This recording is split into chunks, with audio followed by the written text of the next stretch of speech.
On any given day, traffic police are called to the scene of fender benders, smash-ups, and one too many traffic fatalities. And in many instances, officials say it all comes down to driving without due care and attention. Now, for those of you who seem accident-prone, there are a few things you should keep in mind. Inspector David Lockhart explains. One of the first things you should do is evaluate yourself to make sure that you're okay. Then check your environment to see your surroundings, who is around you, what is around you. One of the key things to get first is the license plate number of the vehicle that collided with you. You may probably want to see if you can get the name of the driver or the information from the license disc. You want to contact the police.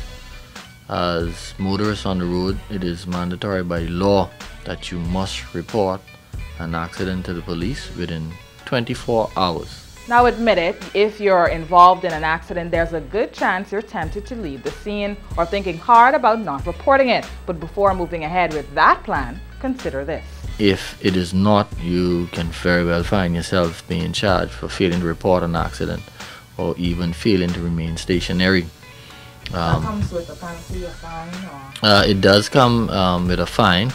I think the fine is $100 for failing to remain stationary, also $100 for failing to report an accident within a 24-hour period. Now, once an accident takes place, those involved are served with what police call a Notice of Intended Prosecution Form, or NOIP. If you're wondering what that's for, Sergeant 1235 Garlon Rolle has the answer. These forms are served in duplicates and they serve on all drivers involved in traffic accident. When serving the document on the drivers, the officer would explain the Notice of Intended Prosecution form to both drivers in the presence of each other, and letting them know that on completion of his investigation, one of those persons may be charged with an offense on the NOIP form. And what he would do is he would scotch out usually number 1 and number 4, which is killing in the course of dangerous driving, driving under the influence of alcohol or drugs.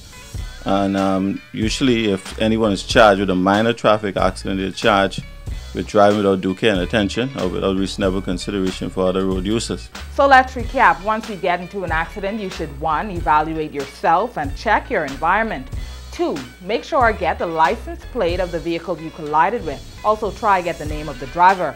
And 3. You must make contact with the police within 24 hours of the accident, or else you could be faced with a very hefty fine. Until next week, I'm Sasha Lightborn, and now you know you're right.